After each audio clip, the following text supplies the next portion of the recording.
SB simple লাইফস্টাইলের নতুন একটি ভিডিওতে তোমাদের সকলকে অনেক অনেক স্বাগত। আমার পাশে বসে রয়েছেন আমার ছোট মাসি। আমার মায়েরা 4 বোন।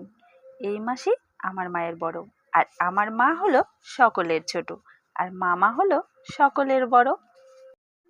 ছোট মাসি আর মেসো এসেছেন মেজো মাসির বাড়ির উপলক্ষে। আসলে মেজো মাসির বাড়িতে মেসোমশাই মারা গেছেন। আজকে হলো তার 10 দিন। কাল তো রয়েছে তাদের বাড়ির কাজ, তবে চলে যেতে চেয়েছিল।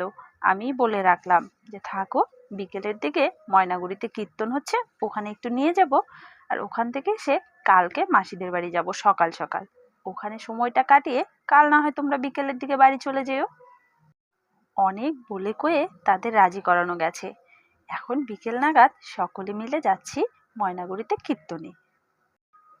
রাস্তাতে 2 দিদা পৌঁছে গেছে, তৃষ্ণার ঠাম্মা আর আমার দিদা। এদের তো হাঁটতে সময় লাগে, তাই এরা আগে চলে এসেছে। পেছনে আসছে মাসি, আর তারপরে রয়েছে মা আর মাসি। ওরা একে একে সকলে চলে এসেছে। চলো এবারে তাহলে যাওয়া যাক। চলেও এসেছি আমরা কীর্তনের এখানে। ওই যে দেখো, ওপরে কিন্তু খুব সুন্দর করে লেখা রয়েছে 56 প্রহর হরিনাম সংকীর্তন। আসলে এই কীর্তনটা কিন্তু বহু বছরের পুরনো। আমরা হয়তো তখন জন্মাইনি, তার আগে থেকে এই কীর্তনটা হয়। চৈত্র মাসে 7 দিন ব্যাপী এই অনুষ্ঠানটা হয়। দূর দূরান্ত থেকে বহু লোকজন কিন্তু আসেন এই কীর্তনটি শোনার জন্য, কারণ বছরের একটা নির্দিষ্ট সময় হয় তো।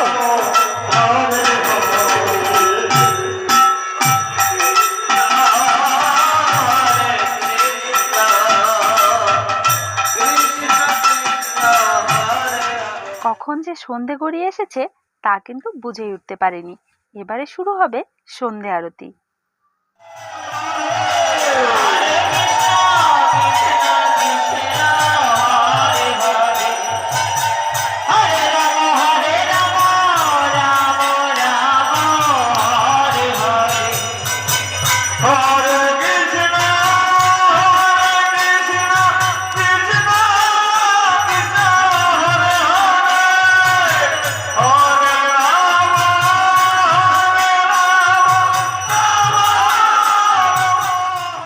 আরতির সময়টাতে লোকের ভিড় যেন উপচে পড়ছে।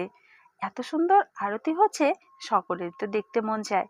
জেঠুকে দেখো কি সুন্দর মাথার মধ্যে চালন নিয়ে সে নিজের খুশি মতো নাচ করছে। এ যেন ভগবানের আশীর্বাদ ছাড়া সম্ভব নয়। তবে এই জেঠু এইখানেই দোকান করেন, তাই বহু বছর যাবৎ কিন্তু উনি কীর্তনের সাথে জড়িত আছেন। চলো, বেশ অনেকক্ষণ হয়ে গেছে। সন্ধে আরতি হয়ে গেলেই এবারে আমরা বাড়ির পথে রওনা দেব। চলেও এসেছি বাড়ি। বাড়িতে এসে রান্না বান্নার কাজে লেগে পড়েছি। আর একটু সময় থাকলে হয়তো হতো, কিন্তু ওই যে মাথার মধ্যে ঘুরছে, যদি যাওয়ার পথে টোটো না পাই রাত হয়ে গেলে। দুজন বয়স্ক মানুষ, তাদের নিয়ে তো হেঁটে আসা কোনোভাবেই সম্ভব নয়। সেই জন্যই কিন্তু একটু তাড়াতাড়ি চলে এলাম। কাল নিয়ে এসেছিলাম মাছ, সেখান থেকে কিছু মাছ রয়ে গেছে, কারণ খাওয়ার লোক সংখ্যা তো খুবই কম। তাই জন্যই কিন্তু মাছ অল্প পরিমাণে হলেই হয়ে যায়। এখানে দিদা আর মাসি টিভি দেখছে, আর আমি এখানে রান্না করছি। মাছগুলো একদম হালকা ভেজে নিলাম, কারণ কাল তো ভেজে রেখেছিলাম। ঠান্ডার দিন তো, এখন আর নষ্ট হয় না। তেলের ওপরে কয়েকটা কালো জিরে ফোড়ন দিয়ে, আর দিয়ে দেবো এর মধ্যে সর্ষে বাটা। এর মধ্যে রয়েছে সর্ষে আর কাঁচা লঙ্কা বাটা। কাল করেছিলাম ছোট আলু দিয়ে, তবে আজ করছি সর্ষে বাটা দিয়ে। তবে জানো তো, মাসি মেশো খাবেন না, তাদের নাকি শরীর মারা গেছে, তারা সকলেই নিরামিষ। জানলে হয়তো মাছ আনতাম না, তবে আমরা কেউই জানতাম না যে ছোট মাসি মেশো আসবেন এবং তারা নিরামিষ খান। যাকে রয়েছে যখন, নষ্ট তো করা যাবে না। সর্ষের মধ্যে সামান্য নুন হলুদ দিয়ে একটু কষিয়ে নিলাম, তবে খুব বেশিক্ষণ ভাজবো না, নইলে তেতো হয়ে যাওয়ার সম্ভাবনা থাকতে পারে। দিয়ে দিলাম সামান্য পরিমাণে জল।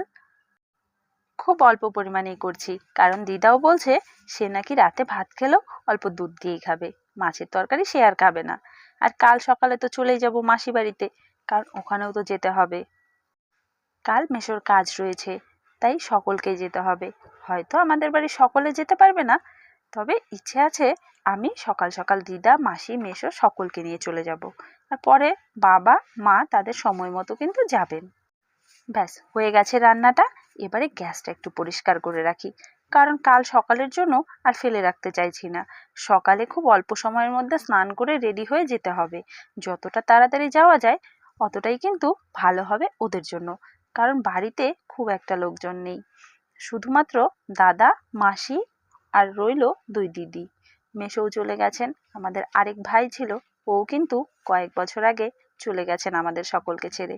সেই খারাপ লাগাটা ভুলতে না ভুলতেই আবারও কিন্তু একটা খারাপ লাগা চলে এলো।